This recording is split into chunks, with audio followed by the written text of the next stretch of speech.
Everyone, तो कैसे आप लोग? आई होप आप सभी लोग ठीक होंगे और अपनी अच्छे से पढ़ाई कर रहे होंगे। तो ये हमारे वीडियो नंबर 2 रहने वाला है, चैप्टर नंबर 6, जिसका नाम है अनस्वरूप विज्ञानी अध्याय। इससे पहले हमने इसकी वीडियो नंबर कंप्लीट कर दिया है, जिसमें हमने 2 वर्गों की बात की थी, सुखधान्य वर्ग और सिंबिधान्य वर्ग। ठीक, इनको हमने अच्छे से डिटेल में देख लिया है। आज हम बात करने वाले हैं यहाँ पर पक्व अन्न वर्ग के बारे में। ठीक है, कोशिश करते हैं एक ही वीडियो में ये 5 जो बचे हुए 5 वर्ग है वो कंप्लीट हो जाए। अगर इसमें कंप्लीट नहीं होते तो फर्दर इसकी एक और वीडियो हम आगे बनाएंगे। तो हम स्टार्ट करते हैं अपने पक्व अन्न वर्ग से। देखो, पक्व अन्न वर्ग स्टार्ट करने से भी पहले मैं आपको एक और पॉइंट बता देता हूँ, जो मैंने आपको पिछली वीडियो में बताया था कि जो चैप्टर नंबर 5 था उसका नाम था द्रव द्रव्य विज्ञान।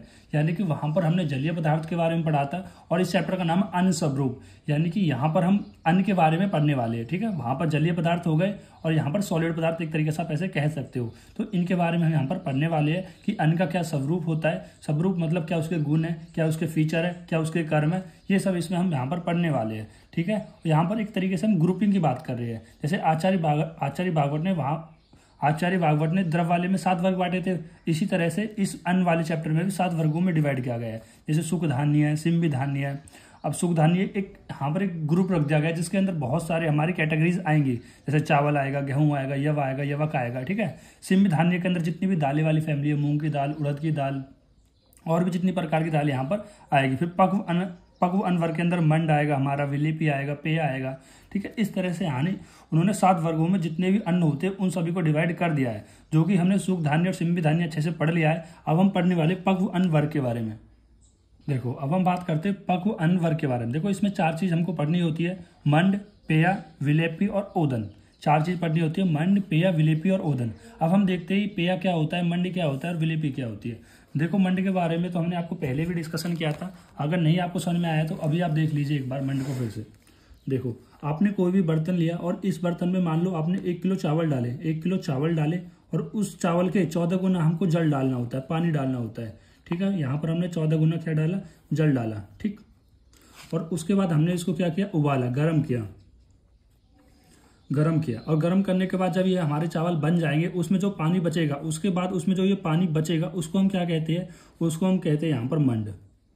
तो मंड मैं फिर से बता रहा हूँ कि आपको एक बर्तन में 1 किलो चावल लेने, जितने आपने चावल लिए, जरूरी नहीं 1 किलो है, जितने भी आपको लेना है उसका 14 गुना आपको जल लेना है, फिर उसको अग्नि देनी है, उबालना है। और उबालने के बाद उसमें जब वो बन जाए, जब चावल बन जाए, उसके बाद जो उसमें पानी बचेगा उसे हम क्या कहेंगे, मंड कहेंगे। ठीक है, एंड दूसरा पॉइंट आता है पेय। अब देखो, अब पेय क्या होता है। देखो, अब इसमें जो ये खाली पानी बचा था, देखो यहाँ पर पानी अलग कर दिया और ये चावल यहाँ पर जो बने थे वो अलग कर दिए। ठीक, पानी को तो मंड कह दिया गया है, लेकिन इस पानी में अगर थोड़ी सी चावल हम ऐड कर दे, थोड़ी सी चावल, मतलब पूरे चावल ऐड नहीं करे, थोड़ी सी चावल और ऐड कर दे, तो वो बन जाएगा पेय। तो आपको पेय और मंड समझ में आया होगा। पेय क्या, देखो मंड क्या होता है, जो केवल उसका जो बचा हुआ पानी है, आपने जब चावल लिए और उसमें उसका गुना पानी डाला, उसके बाद जब चावल बन गई तो उसमें जो पानी बचा उसको हम अलग करेंगे, तो वो मंड कहलाएगा। और उस पानी में अगर थोड़े से हम चावल डाल देते हैं तो पेय कहलाएगा। देन तीसरा आता है विलेपी। अब विलेपी में क्या होता है, देखो विलेपी में जैसे हम 4 गुना पानी लेते हैं, जैसे हम मंड में 14 गुना पानी ले रहे थे ना, तो विलेपी बनाने के लिए हमें चावलों के अंदर 4 गुना पानी लेना है। सेम वही प्रोसेस है, आपको एक बर्तन लेना है, जितने भी चावल लेने उसके 4 गुना, जरूरी नहीं 4 किलो, 4 गुना। आप 4 ऐसे मल्टीप्लाई में कर देता हूँ। जैसे कि मान लो अगर 2 किलो आपने चावल लिए तो आपको इसका 4 गुना लेना पड़ेगा, यानी 8 किलो पानी लेना पड़ेगा। ठीक है, अगर 3 किलो चावल कर देता हो तो इसके 3 गुना, यानी कि 4 से 12 गुना आपको पानी लेना पड़ेगा। ठीक है, 12 लीटर।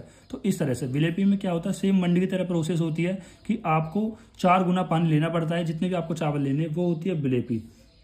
देन उसके बाद आता है चौथा ओदन। ओदन क्या होता है, सिंपली आप चाहे मंड से यहाँ पर बना लो या विलेपी से बना लो, उसके बाद जो भात बनते हैं ना, जो चावल बने, उसको हम क्या कहते हैं, ओदन कहते हैं। देखो, एक बार इन प्रोसेस को फिर से समझो कि हमने कोई बर्तन लिया, उसमें हमने चावल लिए, उस चावल के 14 गुना अगर पानी लेते हैं तो मंड कहलाता है, और यदि 4 गुना पानी लेते हैं तो विलेपी कहलाता है। ठीक, वो पानी जो बचा हुआ पानी है खाना बनने के बाद, उसको मंड या विलेपी कहते हैं। बस बात यह है कि अगर आप 4 गुना पानी ले तो विलेपी कहलाएगी और 14 गुना पानी लोगे तो मंड कहलाएगा। ठीक है, और उसके बाद उस पानी में अगर थोड़े से हम चावल ऐड कर देते हैं तो थोड़े से चावल ऐड कर देते हैं तो पेय कहलाता है। और जो बचे हुए चावल है, जो अलग से बाद चावल बचे हुए, तो उनको हम क्या कहते हैं, ओदन कहते हैं। ठीक, तो ये हमारी 4 चीज आती है पक्व अन्न वर्ग के। देखो, नाम से ही क्लियर है, पक्व अन्न यानी अन्न को हम पकाते हैं। तो 4 तरीके से, मंड से, पेय से, विलेपी से और ओदन से। ठीक, ये आपको अच्छे से समझ में आए होंगे। अब देखो हम बात करते हैं कि मंड, पेय, विलेपी, ओदन, ये हम यहाँ पर क्यों पढ़ रहे हैं, ये कब कब ये यूज़ होती है। तो जब सबसे पहले हमने आपको बताया था कि जब हम कर्म कराते हैं, देखो पंचकर्म कराने से पहले आपको पूर्व कर्म कराने पड़ते हैं, ठीक है। पूर्व कर्म के अंदर दो चीज़ आती है, एक आता है स्नेहन एंड दूसरा आता है स्वेदन, ठीक है। सबसे पहले स्नेहन कराते हैं और उसके बाद स्वेदन कराते हैं। फिर पूर्व कर्म के बाद आता है पंचकर्म, जिसके अंदर वमन, विरेचन वगैरह हम कराते हैं, पंचकर्म, ठीक। और इस पंचकर्म कराने के बाद ये आता है हमारा पश्चात कर्म, जिसको हम बोलते हैं संसर्जन कर्म, ठीक, संसर्जन कर्म। अभी संसर्जन कर्म के अंदर क्या कराते हैं हम, देखो जो पंचकर्म कराने से हमारे अंदर की जो अग्नि कम हो जाती है, दोष इम्बैलेंस हो जाते हैं, या फिर पेन होता है, क्रश हो जाते हैं, कोई भी अगर इनसे कोई रिलेटेड कुछ होता है। देखो वमन जब आप कराते हो ना, तो उसमें बहुत सारे रोग उत्पन्न हो जाते हैं, ठीक है। बहुत सारे रोग उत्पन्न हो सकते हैं, आपको कमजोरी आ सकती है, ठीक, आपकी अग्नि दूषित हो सकती है, अग्नि मंद हो सकती है, या फिर अग्नि बहुत तीव्र हो सकती है। तो इन केसेस में आपको संसर्जन कर्म कराना पड़ता है, ठीक है, यानी कि पश्चात कर्म कराने पड़ते हैं। जब हमने चरक संहिता के अंदर बात की थी, तो वहां पर हमने यवागु को देखा था कि कोई शूलनाशक यवागु था, यानी कि अगर पंचकर्म के बाद अगर आपको शूल हो गया तो उसके लिए हम शूलनाशक यवागु का सेवन करा सकते थे, ठीक है। और कासर था, यानी कि अगर पंचकर्म के कराने के बाद आपको कास हो गया तो उसके लिए था, ठीक है। अगर वात बढ़ गई हो पंचकर्म कराने के बाद, तो उसको अनुलोमन कराने के लिए हरित के देते थे। तो इसी तरह से यहाँ पर भी हम पंचकर्म के बाद ही कह रहे हैं कि पेमंड का, पेया का, विलेपी और ओदन का यहाँ पर इनका सेवन कराते हैं।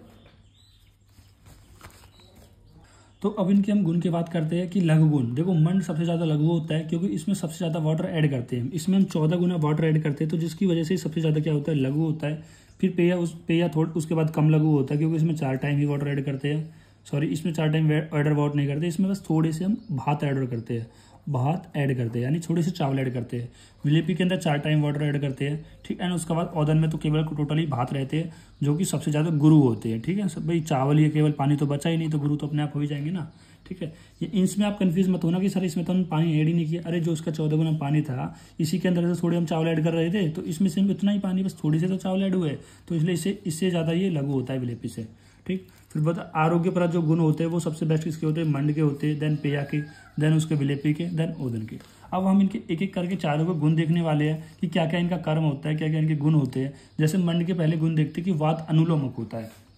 देखो वात की जो डायरेक्शन होती है ना, वो नीचे की तरफ होती है, ठीक, इसको हम बोलते हैं अनुलोम। देखो वात की जो नीचे की तरफ डायरेक्शन होती है उसको हम बोलते हैं अनुलोम, लेकिन अगर वात की डायरेक्शन ऊपर की ओर हो जाए इसको हम बोलते हैं विलोम, ठीक है। अगर वात की डायरेक्शन ऊपर की ओर हो गई है तो आप उसमें मंड का सेवन करा सकते हो, जो कि आपकी जो ऊपर की ओर डायरेक्शन हो रही है वात को, उसको फिर से नीचे की तरफ कर सकता है, वो कर देगा, जिसको हम बोलते हैं वात अनुलोमक।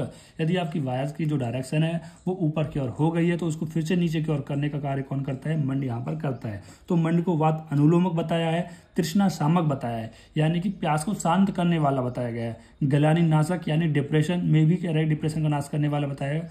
दोष शेष नाशक यानी वात पित्त कफ तीनों दोषों को यहाँ पर शांत करता है मंड, जब तो ये सबसे बेस्ट बताया गया है।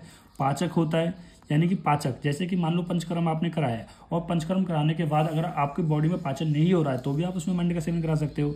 धातु को शाम में, यानी कि आपको धातु को बैलेंस रखता है। स्रोतों में मार्दतम, स्रोतों को मतलब थोड़ा सा कोमल बनाता है, सॉफ्ट बनाता है। एंड स्वेदी होता है, पसीने निकालने वाला होता है। एंड जठराग्नि को संदूषित करने वाला होता है। देखो संदूषित का मतलब होता है स्टूमुलस, मतलब बढ़ाने वाला होता है, ठीक, कौन, मंड। फिर हम देखते हैं पेया के क्या बताए गए, क्षुधा नाशक होता है, यानी भूख का नाश करने वाला होता है पेया। तृष्णा नाशक होता है, देखो तृष्णा वाला पॉइंट तो इसमें भी मिल गया और इसमें भी मिल गया, यानी दोनों ही क्या करते हैं, प्यास को शांत करने का कार्य करते हैं, ठीक। जैसे मान लो कि अगर किसी ने पंचकर्म कराया है और पंचकर्म कराने के बाद उसको बहुत ज़्यादा स्वेदन हो गया है, ठीक है, और स्वेदन के बाद उसने और वमन विरेचन के बाद उसको बहुत ज़्यादा लूज मोशन हो गया और आपको अचानक से बहुत ज़्यादा पानी पीना है, तो उसको भी वो नाश करने का काम करता है पेया, ठीक। देखो जब आगे आप पढ़ोगे तो आप देखोगे कि जब आप स्वेदन कराते हो, स्नान कराते हो, पंचकर्म कराते हो, तो आप एकदम से बहुत भारी खाना नहीं खा सकते, बहुत ठंडा पानी नहीं पी सकते। तो ये सब चीज़ आपको पढ़ाई जाएंगे आगे जाके सेकंड प्रॉपर के अंदर, ठीक। गलानी नाशक होता है, ये इसके अंदर भी है, डिप्रेशन को शांत करता है। दुर्बल्य नाशक होता है, यानी कमजोरी को दूर करता है। कुक्षी रोग नाशक होता है, यानी एब्डोमिनल में कोई पेन हो रहा है तो उसको शांत करने का कार्य करता है। जुअन नाशक होता है, मलों का अनुलोमन करता है। देखो मल की डायरेक्शन भी कैसे होती है, नीचे की तरफ होती है। देखो आपने अपान वायु को कर्म पढ़े होंगे तो आपको पता होगा, चाहे पुरुष हो, चाहे शुक्र हो, चाहे मूत्र हो, इन सभी की जो डायरेक्शन होती है वो अपान वायु की तरह नीचे की तरफ होती है। अपान वायु इनको क्या करती है, नीचे की तरफ से बाहर निकालती है, ठीक है, यानी कि मल का भी अनुलोमन करने का ये कार्य करती है। पत्य होती है, हमारे शरीर के लिए हितकर होता है और दीपन और पाचन करने का यहाँ पर कार्य करता है, ठीक। दीपन और पाचन में आप कंफ्यूज मत होना। दीपन का मतलब होता है कि आपका जो खाना है, ठीक है, आपकी अग्नि को तेज करेगा। देखो दीपन का मतलब क्या होता है कि आपकी अग्नि को तेज करेगा, और पाचन का मतलब जो आपका खाना आपके ऑलरेडी आपके अंदर है उसका पाचन करेगा। ठीक, दीपन और पाचन में आप ज़्यादा कंफ्यूज मत होना। देन उसके बाद विलेपी बताइए, विलेपी बताइए, ग्राही बताइए यानी मल को बांधने वाली बताइए, हृदय के लिए हितकर बताई गई है। तृष्णा हर, देखो ये भी तृष्णा को हर करती है, यानी तृष्णा को मतलब प्यास को यानी कि हर करने का काम करती है, शांत करने का काम करती है। ये भी दीपनी होती है, देखो इसकी तरह दीपनी होती है।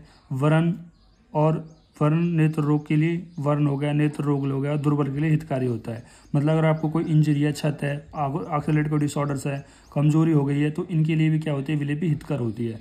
और स्नेहपान में हितकर होती है, यानी कि जो आपको देखो दो प्रोसेस होती है, एक होती है स्नेहन, एक होता है स्वेदन। तो स्नेहन में आप विलेपी का प्रयोग कर सकते हो क्योंकि इसके लिए वो हितकर होती है स्नेहन कराने के लिए। देन ओदन की हम बात करते हैं तो ओदन में बताया गया है कि सुधौत, देखो सुधौत का मतलब होता है वो उचित तरीके से धुआ हो, ठीक है। ओदन मतलब जो चावल की तो बात कर रही है भाई, ओदन कैसे बना, भाई वही कंटेनर में हमने पानी लिया, जल लिया और उसके बाद पानी को अलग कर दिया, जो भात बचे उसे हम ओदन कह रही है। और जो ओदन है वो कैसा होना चाहिए, सुधौत होना चाहिए, अच्छी तरह से वॉश होना चाहिए एंड प्रसुत होना चाहिए, प्रॉपरली ड्रेन होना चाहिए, मतलब उसका पूरी तरीके से पानी निकला हुआ होना चाहिए। और सुविन होना चाहिए, सुविन का मतलब होता है यहाँ पर कि वो प्रॉपर्ली कुकड होना चाहिए अच्छे से, या खाना बना हुआ अच्छे से, वो चावल है वो बने हुए होने चाहिए, ठीक है। और अधिक ठंडा ना हो, यानी कि थोड़ा सा गर्म हो, ठीक है। और वो ऐसा ओदन कैसा होता है, लघु होता है, ठीक, ऐसा ओदन कैसा होता है, लघु होता है। जबकि जो आग्नेय औषध क्वाथ में साधित हो, मतलब जो भात आग्नेय मतलब अग्नि औषध, अग्नि से बनाया गया हो, औषध क्वाथ में साधित हो, औषध क्वाथ में साधित हो मतलब उसमें बनाया गया हो, प्रोसेस किया गया हो, ठीक है। और घी में हो, ठीक, और दूध मांस आदि में पकाया हो, उसे गुरु होता है। देखो दो चीज होती है यहाँ पर, एक होता है लघु, एक होता है गुरु। तो लघु कैसा होता है, ऐसा भात जो अच्छी तरह से धुआ हो, अच्छी तरह से पका हुआ हो, अच्छी तरह से ड्रेन हो, वो लघु होगा। लेकिन ऐसा भात जो अग्नि से बनाया गया हो, क्वाथ से सिद्ध हो, ठीक है, घी इसमें डाला गया हो, दूध डाला गया हो, मांस आदि रस डाले गए हो, तो ये ऐसा ओदन कैसा होता है, गुरु, ठीक। तो ये तो बात हो गई यहाँ पर पक्वान के भर के बारे में कि मंड क्या होता है, पेया क्या होता है, विलेपी क्या होता है, ओदन क्या होता है, उनके लघु गुण देख लिए, ठीक है। और इनके क्या क्या गुण होते हैं, क्या क्या उन पर दोषों पे कर्म करते हैं, कौन कौन सी व्याधि को दूर करते हैं, ठीक है। ये सब यहाँ पर हमने बात कर ली है। तो अब हम बात करने वाले हैं अपने चौथे वर्ग की, जिसका नाम है मांस वर्ग। देखो अब हम बात करने वाले मांस वर्ग के अंदर, जैसे हमने पहले वाली वीडियो में बताया है, मांस वर्ग यानी कि ग्रुप ऑफ एनिमल, मतलब जितने भी जानवरों का यहाँ पर मांस है वो हमें पढ़ना होता है। तो यहाँ पर मांस के 8 विध बताए गए हैं। पहला होता है मृग। मृग क्या होता है, यहाँ पर हिरन की बात की जा रही है, ठीक है, हिरन। और हिरन की भी यहाँ पर 10 जातियाँ 10 स्पीसीज होती है, ठीक, ये यहाँ पर नाम लिखे हुए हैं, ठीक है। देखो मैं फिर से एक बार बता रहा हूँ कि मांस वर्ग के अंदर जितने भी जानवर होते हैं उनके मांस के बारे में पढ़ने हैं। जो ये मांस वर्ग है उसको 8 क्लासिफिकेशन डिवाइड किया गया है, यानी कि 8 प्रकार के मांस हमको यहाँ पर देखने हैं। पहला मृग का मांस, मृग जो हिरन होती है, ठीक है, उसका मांस देखना है, और उसके अंदर यहाँ पर 10 प्राणियों का मांस लिखा गया है। फिर होता है विस्कर के अंदर क्या आ जाएंगे, हमारी ग्रुप ऑफ बर्ड आ जाएंगे, ठीक है, ग्रुप ऑफ बर्ड। इसके अंदर हमें 21 प्राणियों का मांस के बारे में देखना है। एंड देन तीसरा होता है परतुद। परतुद क्या होता है, ये भी एक प्रकार की बर्ड होती है, लेकिन ये कैसी बर्ड होती है, पैकिंग बर्ड होती है, पिकिंग बर्ड। आप एक बार सर्च करना पैकिंग बर्ड क्या होता है, तो आपको वहाँ पर कुछ पिक्चर मिलेंगी, तो आप इनमें कोरिलेट कर लोगे, ठीक। सर इसके अंदर भी विस्कर के अंदर भी तो बर्ड आ रही थी, हाँ इसके अंदर भी बर्ड आ रही थी, लेकिन जो बर्ड्स होती है ना उनके पैर होते हैं, ठीक है, मतलब वो जमीन पे पैरों से चल सकते हैं, जैसे मुर्गा हो गया, ठीक, कबूतर हो गया, ठीक है, ये अपने क्या कर सकते, जमीन पे पैरों से चल सकते हैं, तो ये विस्कर के अंदर आ जाएंगे। अब परतुत होता है पैकिंग बर्ड, आप इनको एक बार सर्च करना तो आपको दिख जाएगा, ठीक है, जो कि जमीन पर ऐसे पैरों से नहीं चल सकती जैसे ये विस्कर वाले चल सकते हैं, तो इसलिए इनको अलग रखा गया है। इसके अंदर भी हमें 10 प्राणियों के बारे में पढ़ना होता है, ठीक। देन दूसरा होता है विल्स है। विल्स है मतलब जो बिल में रहते हैं, जैसे कि सांप आपने देखा होगा, मेंढक आपने देखा होगा, ठीक है, तो इन प्राणियों के मांस के बारे में पढ़ना है। देन दूसरा होता है परसय। परसय के अंदर कुछ एनिमल्स आ जाएंगे, कुछ बर्ड्स यहाँ पर आ जाएंगे। देन होता है महामृग। महामृग के अंदर जैसे कि हमारे बड़े एनिमल्स हो जाते हैं, जैसे कि सुअर हो गया, ठीक है, भैंस हो गई, हाथी हो गया, तो ये महामृग के अंदर आ जाएंगे। अपचर मतलब जो जल के अंदर रहने वाले होते हैं, तो यानी ऐसे वर्ग का मांस पढ़ना है जो जल के अंदर रहते हैं। जल के अंदर क्या क्या रहती है, हंस रहता है, ठीक है, और भी बहुत सारी चीज़ रहती है जो वो यहाँ पर हम देखेंगे उनको। फिर होता है मत्स्य। मत्स्य मतलब मछली की बात की जा रही है कि यहाँ पर 18 प्राणी बताए गए। वैसे तो बहुत सारे हो सकते हैं, लेकिन केवल यहाँ पर 18 प्राणी बताए गए हैं कि जो जल के अंदर रहती है, जैसे रोहिता मछली हो गई, मकर हो गई, सिलचिम मछली हो गई, ठीक है, तो इन सभी के मांस के बारे में हमें यहाँ पर पढ़ना होता है।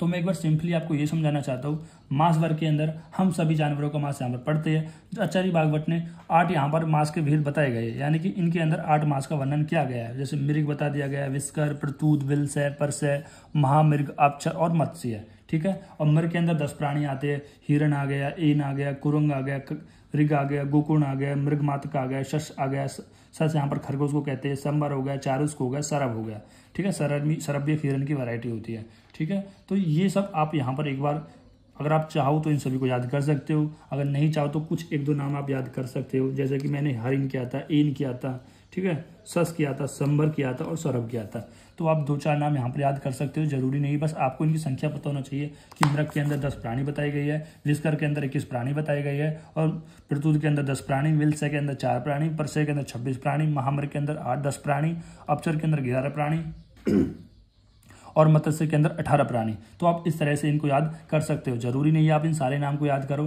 ठीक है। कोई पढ़ने से मेरे कोई फायदा होने वाला नहीं है, आप एक बार पढ़ लेना। विस्कर के अंदर 21 प्राणी होते हैं, लाभ होता है, वर्तिका होता है, वतोर होता है, रक्तवर्तक होता है, कुकुम्भ होता है, कपिंजल होता है, अपचरक होता है, चकोर, ठीक है, कंबाडू, वर्तक, वर्तिका, वितिर, कुकुर, सिखी, तामचूरस, मुर्गा जो होता है, वकर होता है, गोंद हो गया, गिरवित्रिका हो गया, सरपद हो गया, इंद्राव हो गया, वरट आदि जाति हो गई, ठीक है। आदि लिखा है मतलब और भी बहुत सारे हो सकते हैं। प्रतुजन जो प्रेकिंग बर्ड होती है उसके अंदर 10 प्राणी, जीवक हो गया, दात्युआ हो गया, मृगाव हो गया, सुखन, तोता हो गया, सारिका हो गया, लटवा हो गया, कोकिल हो गया, हारित हो गया, कणित हो गया, छटक हो गया। विलसे के अंदर 4 प्राणी आते हैं, भेग, गोधा, सांप और 2 स्वावित, ठीक। एंड परसय के अंदर 26 प्राणी आते हैं, जैसे कि गौ, गधा, ऊंट, अश्व, सिंह, ठीक है, भेड़िया, लोमड़ी, गीदड़, बाज, कुत्ता, कौवा आदि, ठीक है। और मैंने लिखे नहीं है, आप देख लेना, जितना आपको याद हो सके उतना कर लेना, कोई जरूरी नहीं है।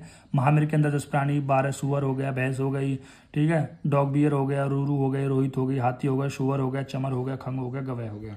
अपचर के अंदर 11 प्राणी आते हैं, हंस, सारस, बग, कारण, पलव, बलक, उत्क्रोश, चक्रवाहा, मधु, ठीक है, क्रोच। एक बार आप इनसे बुक से एक बार रिलेट कर लेना, और आपको जो भी अच्छा लग रहा हो आप इनको याद कर सकते हो, जरूरी नहीं है आपको सभी याद करने हैं। मत्स्य के अंदर 18 प्राणी आते हैं, रोहित, कर्कट, शंख, मकर और चिलचिम आदि, ठीक है। जो चिलचिम आदि का जो मांस होता है वो सबसे बेकार यहाँ पर बताया गया है, ठीक। तो इसके अंदर आपको क्या करना है, पहले तो आपको याद रखना है कि मांस वर्ग के अंदर मांस को 8 भेदों में डिवाइड किया गया है। वो 8 भेद क्या है वो नाम याद होने चाहिए, उनके अंदर कितने प्राणियों को रखा गया है वो याद होने चाहिए, और उनके बाद आप 1-1, 2-2 इनके याद कर सकते हो, जरूरी नहीं, इंपॉर्टेंट नहीं है, ठीक है। मैंने बता दिया, MCQ के लिए डायरेक्ट आपसे पूछा जा सकता है।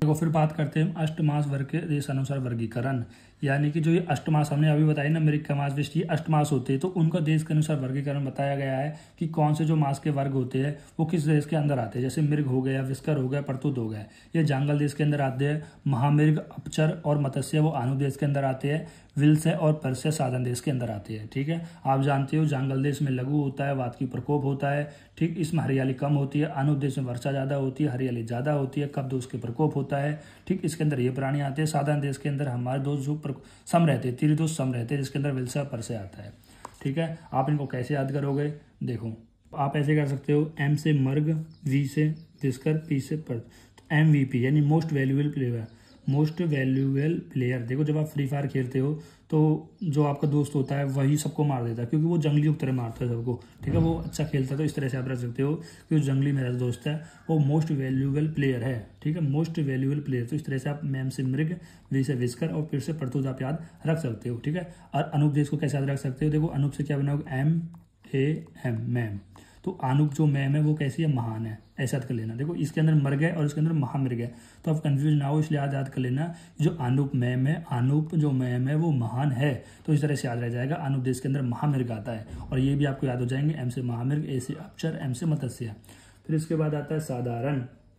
साधारण देश के अंदर 2 आते हैं, एक विलसय और एक परसय, विलसय और एक परसय। देखो परसय को आप याद कैसे रिलेट कर सकते हो, परसव से रिलेट कर सकते हो, ठीक है। जब डिलीवरी टाइम आता है ना, जो डिलीवरी टाइम मतलब जो डिलीवरी होती है, तो वहां पर लिखा होता है परसव, यानी कि वो ऐसा रूम होता है जहां पर बच्चे की डिलीवरी होगी, परसव होगा, ठीक। तो आप कैसे याद रख सकते हो कि परसव, देखो साधारण मतलब आप नॉर्मल, साधारण से नॉर्मल। देखो जब नॉर्मल डिलीवरी होती है तो बच्चा कहाँ से निकलता है, वो बिल से निकलता है, एक तरीके से माता के यूटेरस से निकलता है, यूटेरस एक तरीके से बिल है, एक तरीके से होल है, वहाँ पर एक स्पेस है, कैविटी है। तो आप ऐसा रह सकते हो कि जब प्रसव होता है, मतलब जब नॉर्मल डिलीवरी होती है, जब नॉर्मल डिलीवरी होती है तो बच्चा कहाँ से निकलता है, बिल से निकलता है। तो इस तरह से आप याद रख सकते हो, और बाकी आपकी मर्जी, आप कैसे भी याद रख सकते हो। फिर जांगल मास के यहाँ पर गुण बताए गए हैं कि मल बद्धा, मल को सुखाने वाला होता है, और शीतल होता है, लघु होता है, और हितकर होता है, कफ को समन करने वाला होता है, वात का प्रकोप करने वाला होता है। देखो सीधी सी बात है, जो चीज़ लघु होगी वो वात का प्रकोप करेगी, और वात का प्रकोप करेगी तो कफ का समन करेगी। ठीक है, आप इतना ध्यान रख लेना। अब जब वात की वृद्धि कर रहा है तो मल को क्या करेगी, सुखाने का काम करेगी। आप कभी भी देख लेना, जब हमने आपको बताया था कि अगर आपकी बॉडी में वात का वृद्धि होती है तो मल कैसा हो जाता है, क्रूर कोष्ठ हो जाता है, यानी मल सूख जाता है। तो इस तरह से आप रिलेट कर सकते हो, बड़े पित्तों में उपयोगी होता है। ठीक, ये होते हो गए जांगल मास के यहाँ पर गुण। अब यहाँ पर देखते हैं हम मास के। देखो कुछ मास के बारे में यहाँ पर वर्णन किया गया है, मैंने सभी मास के बारे में वर्णन नहीं किया है। वैसे तो आपकी बुक्स में जितने भी मास दिए गए थे ना, कि मृग का मास, विस्कर का मास, ये सारे जितने भी हरिन, एन, फिर इसके अंदर जितनी वैरायटी इन सभी के मास के बारे में दिया गया है, लेकिन आपको सभी के बारे में नहीं पढ़ना है। ठीक है, अगर आ भी जाए तो आप इनको याद कैसे रिलेट करोगे कि इनमें से, देखो कैसे रिलेट करोगे, आप रिलेट करोगे कि इनमें से कौन सा जंगल देश का मास है, कौन सा अनुपदेश का मास है, कौन सा साधन देश का मास है। इनसे रिलेट करके आप कुछ पॉइंट यहाँ पर बना सकते हो। ठीक, अगर आपको ये कॉन्सेप्ट पता होगा जंगल देश अनुपदेश, वैसे तो मैंने अभी थोड़ा बहुत बताया भी है, और हमारे जो फर्स्ट लेक्चर अष्टांग हृदय का फर्स्ट चैप्टर उसके अंदर भी मैंने आपको यहाँ पर ये बताया था। तो अब देखते हैं हम यहाँ पर मास के बारे में। जैसे पहला बताया गया सिखी मास के गुण। सिखी होता है मोर को कहते हैं, मोर मास का गुण। तो मोर मास का गुण का अगर आप सेवन करते हो तो वो कैसा होता है, ना अति पथ्यकर, मतलब वो ज़्यादा लाभदायक आपके लिए नहीं होता है। जबकि श्रोत्र, मतलब जो आपके कान है, जो आपकी वॉइस है, वी है, एंड दृष्टि जो एज के अनुसार और आपकी विजन के लिए, उनके लिए वो हितकर होता है। वैसे तो वो हितकर नहीं बताया गया है, लेकिन कुछ स्पेसिफिक ऑर्गन के लिए यहाँ पर हितकर बता दिया गया है मोर का मास। ठीक, देन कुकुट का मास होता है। कुकुट मास के गुण, देखो कुकुट बोलते हैं हम यहाँ पर मुर्गे को। देखो मुर्गे के मास के क्या गुण बताया गया, जो मुर्गे का जो मांस होता है वो मोर के समान गुण वाला होता है, लेकिन वो वृष्य होता है। वृष्य मतलब आपके जो सेक्सुअल पावर होती है, स्पर्म जो प्रोडक्शन होता है, उनको इंक्रीज करने का काम करता है। ठीक है, और अब देखो जब आप यहाँ पर आधार निवेग आपने पढ़ा था, आधार निवेग पढ़ा था, तो बताया था शुक्र में इसकी चिकित्सा भी बताई थी कि जब आप शुक्र के वेग को धारण करते हो तो उसकी चिकित्सा में ताम्रचूड़ रस बताया था, यानी मुर्गे का मांस रस का सेवन बताया गया था, क्योंकि वो स्पर्म को इंक्रीज करने का कार्य करता है। देन बात की गई चटक मांस के गुण, यानी चिड़िया के मांस का सेवन करते हो तो कफ की वृद्धि करने वाला होता है। देखो जो चीज़ कफ की वृद्धि करता है वो जनरली कैसी होती है, स्निग्ध होती है। अब कफ की वृद्धि करेगा तो वात का शमन करेगा, तो वात का यहाँ पर शमन भी कर रहा है, हर कर रहा है, एंड उत्तम शुक्र वर्धक होता है। तो कफ की वृद्धि हो रहा है तो आप इसे रिलेट कर लेना कि शुक्र की वृद्धि यहाँ पर ये करेगा, क्योंकि जो हमारे कफ दोष के गुण होते हैं और जो आप शुक्र के गुण होते हैं वो कहीं ना कहीं सेम होते हैं। ठीक, फिर हम बात करते हैं अजय बकरी के मांस के गुण। जो बकरी का मांस का गुण है वो ना ज़्यादा ठंडा होता है, ना ज़्यादा भारी होता है, ना ज़्यादा स्निग्ध होता है। इसका कारण क्या होता है कि जो बकरी होती है वो पूरे दिन पत्ते चरती रहती है, जिसकी वजह से कसाई अनुरूप पत्ते होने की वजह से वो कैसा हो जाता है, दूध होता है, जो बकरी का जो मांस रस होता है वो सब कैसा हो जाता है, कहीं ना कहीं लघु एक तरीके से हो जाता है। अलग दोष कारक होता है, मतलब बहुत ज़्यादा दोष को नहीं बढ़ाता है। अनअभिसंधि होता है, मतलब देखो अभिसंधि का मतलब होता है चैनल में ब्लॉकेज लाना, अनअभिसंधि का मतलब होता है चैनल ब्लॉकेज नहीं लाता है। ब्रहणन मतलब नरिशिंग करने का काम करता है बकरी का मांस। देन गौ मांस के जो गुण बताए गए, देखो गौ मांस का जो गौ मांस के जो गुण बताए, यानी जो गौ का मांस होता है वो बैन है। ठीक है, गौ का मांस हमें नहीं खाना चाहिए। पता नहीं पहले के आचार्य सेवन करते हो नहीं करते, उन्होंने कैसे लिख दिया, आई थिंक मुझे नहीं पता है। ठीक है, आई डोंट नो इन्होंने क्या सोच के लिखा है, शायद उन्होंने करा भी होगा, पर अभी के लिए आपको इनका सेवन नहीं करना है, बिल्कुल पाप है। गौ की हत्या करना बिल्कुल पाप है। ठीक है, आपको ये चीज़ नहीं करनी है। तो पढ़ने के लिए आप पढ़ सकते हो। ठीक है, गौ मांस के गुण जो बताया गया, शुष्क मांस कास बताया गया, मतलब सूखी खांसी में गाय का मांस का सेवन बताया गया है। अगर आपको थकावट है तो भी आपको गाय का मांस का सेवन बताया गया है। अगर आपकी अग्नि बहुत ज़्यादा बढ़ गई तो भी गौ का मांस का सेवन बताया गया है। विषम ज्वर जो कि हम आगे जाके पढ़ेंगे BMS सेकंड प्रॉफ के अंदर, तो उसके अंदर भी गौ मांस के अंदर सेवन बताया गया। पीनस राइनाइटिस यानी नेजल से या रेस्पिरेटरी कोई प्रॉब्लम है तो वहाँ पर भी आप गौ मांस का सेवन कर सकते हो। शुद्ध वातजन्य विकार को नष्ट करता है। शुद्ध वातजन्य का मतलब होता है ऐसे विकार जो केवल वात की वजह से ही और कोई दोष उसमें इन्वॉल्व नहीं होता है, उसको भी वो यहाँ पर सही करने का कार्य करता है। तो मैं एक बार फिर से बता दे रहा हूँ, गौ मांस का सेवन आपको नहीं करना है। ये हमारे इंडिया में बैन कर दिया गया है। ठीक है, आपने बहुत सारे इंस्टा पर रील भी देखी होंगी जहाँ पर दिखाया जाता है कि एक ट्रक में बहुत ज़्यादा गायों को भर के ले जाता है, गाय की हत्या कर दी जाती है, जो कि उनके अगेंस्ट लीगल एक्शन लिए जाते हैं। ठीक है, फिर अब आते हैं मत्स्य मांस की कफ वर्धता है, यानी जो मछली होती है उसके मांस को खाने की वजह से आपकी बॉडी में कफ की वृद्धि होती है। तो मछली खाने से मांस का कफकार होता है, कफ की वृद्धि करने वाली होती है। फिर एक चिलची मछली होती है, अगर उसके क्या गुण बताइए, त्रिदोषकर, यानी कि आप चिलची मछली को खाते हो तो आपकी बॉडी में वात पित्त कफ 3 दोष की वृद्धि हो जाती है। कर का मतलब होता है बढ़ाना, करो मतलब चीज को बढ़ा रहे हो। ठीक, देन उसके बाद हम बात करते हैं वेल्स है। विल से आदि के मांस के गुण। देखो विल से आदि का मतलब यहाँ पर ये होता है विल से, परसे, महामृग, अपचर और मत्स्य। ठीक है, ये यहाँ पर पांचों चीज यहाँ पर आ जाएंगी। देखो अगर हम बात करें विल से और परसे की, विल से और परसे किसके आते हैं, साधारण देश के अंदर आते हैं। ठीक है, ये दोनों साधारण देश के अंदर आते हैं। और महामृग, अपचर और मत्स्य ये हमारे अनुदेश के अंदर आते हैं। ठीक है, अगर आपको याद नहीं है तो मैं एक बार दिखा देता हूँ। देखो मृग, अपचर और मत्स्य अनुदेश के अंदर आते हैं, विल से और परसे यहाँ पर साधारण देश के अंदर आते हैं। ठीक, तो इसी प्रकार से यहाँ पर बताया गया है। अब यहाँ पर गुण की बात हम देख लेते हैं। ये आपको मैंने इसलिए बताया ताकि आपको ये सीक्वेंस याद कर सको। ठीक, क्योंकि जो इनके गुण है वो बिल्कुल सीक्वेंस है। देखो पहले आपको ये सीक्वेंस याद करने, देन ये सीक्वेंस याद करने, गुरु, उष्ण, स्निग्ध और मधुर, गुरु, उष्ण, स्निग्ध और मधुर, फिर विल से, परसे, महामृग, अपचर और मत्स्य। इनको आप कैसे याद कर सकते हो, पहले साधारण देश लिखना है, देन अनुदेश लिखना है। तो इसमें क्या बताया गया है, जो विल से के जो गुण होते हैं वो गुरु होता है। ठीक, विल से उष्ण होता है, स्निग्ध होता है और मधुर होता है। ठीक है, यहाँ पर 1+ का मतलब ये होता है थोड़ा होता है। ठीक, लेकिन जो परसा का मास होता है और ज्यादा गुरु, और ज्यादा उष्ण, और ज्यादा स्निग्ध, और ज्यादा मधुर।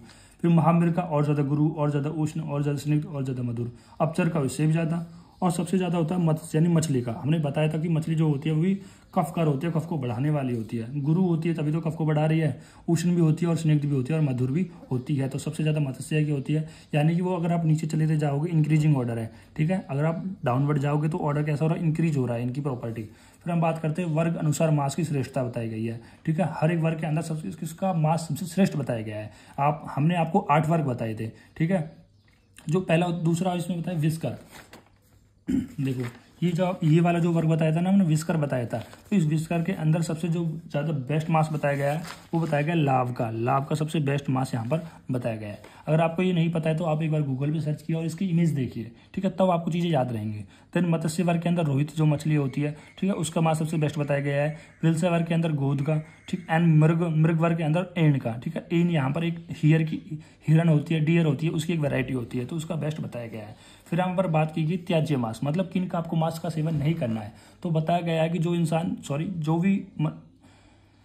जो भी जीव मर गया हो उसके मांस का सेवन नहीं करना है, जो जीव पतला हो उसके आहार को सेवन नहीं करना है। तो इसका कारण क्या होता है, देखो जब भी कोई इंसान का मांस सेवन करना है, यहाँ पर आपको सेवन किसी भी जीव का, जैसे किसी जानवर का। आजकल तो लोग आपने देखे भी होंगे, कुछ ऐसे लोग भी होते हैं जो इंसान के मांस का भी सेवन करते हैं। ठीक है, अफ्रीका वगैरह में। ठीक, लेकिन यहाँ पर इनकी बात नहीं हो रही, यहाँ पर बात हो रही है जानवरों की बात। ठीक है, जैसे जानवरों का मतलब ऐसे जानवर जो मर गए हो, ठीक है, उनके मांस को सेवन नहीं करना है, क्योंकि आपको नहीं पता जो वो जानवर है उसकी जो मौत हुई है वो किसी जहर से हुई है, ठीक है, किसी विष से हुई है, ठीक है, या फिर उसको कमजोरी की वजह से, कोई रोग की वजह से हुई है। ठीक है, अगर आप उनका सेवन करते हो तो वो रोग आपको भी हो सकता है, इसलिए मना किया गया है। देन बताया गया कृष व्यक्ति के, क्योंकि कृष जो व्यक्ति होता है उनमें कहीं ना कहीं वात का प्रकोप होता है, और वात का प्रकोप होने की वजह से वो आपकी बॉडी में दोषों को इम्बैलेंस कर देगा और आपको व्याधि उत्पन्न हो सकती है। जो अति मेदर हो, जिनके बहुत ज्यादा मेद चढ़ा हो, उनका भी मांस को सेवन नहीं करना है। जो रोगी हो, जिनको कोई डिजीज हो, ऐसे भी जानवरों का मांस का सेवन नहीं करना है। जिनकी मृत्यु पानी में डूबकर या विष से हुई हो, ऐसे जानवरों का यहाँ पर मांस का सेवन आपको नहीं करना है। ठीक है, ये हो गया हमारा मांस वर्ग। ये हमारे 4 वर्ग यहाँ पर अच्छे से कंप्लीट हो गए हैं, और इसके आगे की वीडियो हम अगले वीडियो में ही लाएंगे। तब तक के लिए ध्यान रखिए और पढ़ते रहिए। Thank you guys.